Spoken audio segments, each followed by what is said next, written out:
मित्रों, यह कोई साधारण कथा नहीं है। यह वह कथा है जिसे सुनकर पत्थर दिल में कांप उठता है। गरुड़ पुराण कहता है, जो कथा बीच में छोड़ देता है वह अपने पुण्य को भी अधूरा छोड़ देता है। इसलिए इस कथा को अंत तक अवश्य सुनिए। घोर अंधकार से भरी एक रात थी। आकाश में बादल गरज रहे थे। एक सूखे वृक्ष की ऊंची डाल पर एक वृद्ध गिद्ध और उसकी पत्नी गिद्धनी बैठे थे। पत्नी ने भयभीत स्वर में कहा, स्वामी, आज मेरा मन बहुत विचलित है। कोई ऐसी कथा सुनाइए जो मनुष्य के कर्मों का सत्य दिखा दे। गिद्ध ने गहरी सांस ली और बोला, यह कथा उस रानी की है जिसे जीवित न दिया गया और उन बच्चों की है जिन्हें नदी निगल गई और मृत्यु भी जिन्हें छू न सकी। टीकमगढ़ राज्य का रहस्य। बहुत पुराने समय में टीकमगढ़ नाम का एक समृद्ध राज्य था। उस राज्य के राजा का नियम था, वह रात में देश बदलकर नगर भ्रमण करता था, क्योंकि राजा जानता था कि दिन में लोग झूठ बोलते हैं पर रात में आत्मा सच उगल देती है। राजा की मृत्यु के बाद उसका पुत्र सिद्धार्थ राजा बना, पर वह नहीं जानता था कि नियति उसके लिए कैसी परीक्षा लिख चुकी है। एक अमावस्या की रात 3 बहनें अपने घर के आंगन में बैठी बातें कर रही थी। दीपक की लौ कांप रही थी। बड़ी बहन बोली, मुझे जीवन भर स्वादिष्ट भोजन चाहिए, चाहे प्रेम मिले या नहीं। मछली हंसते हुए बोली, मुझे शक्ति चाहिए, संस्कार नहीं। सबसे छोटी बहन ने सिर झुकाकर कहा, मुझे ऐसा पुत्र चाहिए जो संसार को उजाला और रोशन कर दे। अंधेरे में खड़ा राजा यह सब बातें सुन रहा था और अपने मन में राजा यह निश्चय किया कि मेरे राज्य में कोई प्रजा दुखी न रह सके और उनके द्वारा कही गई इन बातों को पूरा करने का निश्चय किया। अपने प्रजा का राजा बहुत ही अच्छे से ख्याल रखता था। राजा ने लौटकर राज्य आया और वहां से मंत्रियों को भेजकर तीनों बहनों को बुलवाया और उनसे पूछा कि कल क्या बातें कर रही थी।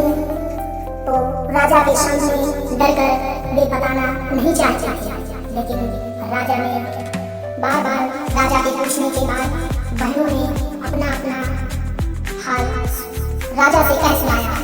राजा बहुत दयालु था और उसने उनकी कही हुई सोची हुई बातों को पूरा करने का मन बनाया। राजा ने छोटी बहन से विवाह कर लिया। ढोल नगाड़े बजे, उत्सव हुआ। बड़ी बहन का विवाह सेनापति से हुआ और मछली का मंत्री से। छोटी बहन रानी बनी, पर दोनों बहनों के हृदय में ईर्ष्या की आग जल उठी। वे मुस्कुराती रही, पर भीतर ही भीतर रानी के विनाश की योजना बनाने लगी। समय बीता। कुछ समय पश्चात रानी गर्भवती हुई और रानी के गर्भ से एक सुंदर पुत्र जन्मा। रानी के गर्भ से एक सुंदर क्रांतिवान पुत्र का जन्म हुआ। रात का सन्नाटा था। महल में सब दासी नौकर सब सो रहे थे। दुष्ट बहनों ने नवजात को उठाया, एक लकड़ी के संदूक में बंद किया और बिना आवाज किए नदी में बहा दिया। रानी के पास रख दिया गया मरा हुआ कुत्ते का बच्चा। जब रानी की नींद खुली तो सामने का दृश्य देखकर उसकी आत्मा कांप उठी। वह चीखना चाहती थी, पर आवाज गले में ही मर गई। महल में कोहराम मच गया। राजा को बुलाया गया। राजा का क्रोध यह बातें सुनकर बहुत क्रोध आया। राजा ने दृश्य देखा, उसका चेहरा लाल हो गया। वह गरजा, यह कैसी स्त्री है जो ऐसा अपशगुन पशुओं के बच्चे को जन्म दे रही है। मंत्री ने बहुत समझाया, पर राजा का मन अंधा हो चुका था। राजा ने कहा, इसे मारना आसान है, लेकिन इसे जीवित न रख दूंगा। उसने आदेश दिया, चौराहे पर लोहे का पिंजरा बनवाया जाए। मंत्रियों ने राजा के आदेश का पालन किया और चौराहे पर पिंजरा बनवाया गया। रानी को उसी पिंजरे में बंद कर दिया गया। फरमान हुआ, जो भी वहां से गुजरे रानी के मुंह पर थूके। जो ऐसा नहीं करेगा उस राहगीर को कड़ी से कड़ी सजा दी जाएगी। रानी की आंखों से आंसू बहते रहे और होठों पर एक ही नाम था, मेरे बच्चे।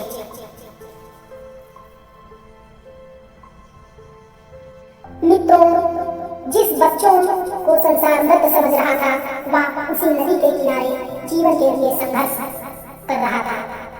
पार्ट 2 में सुनिए नदी ने कैसे उड़े 3 बच्चे और कैसे मृत्यु खुद हार गई।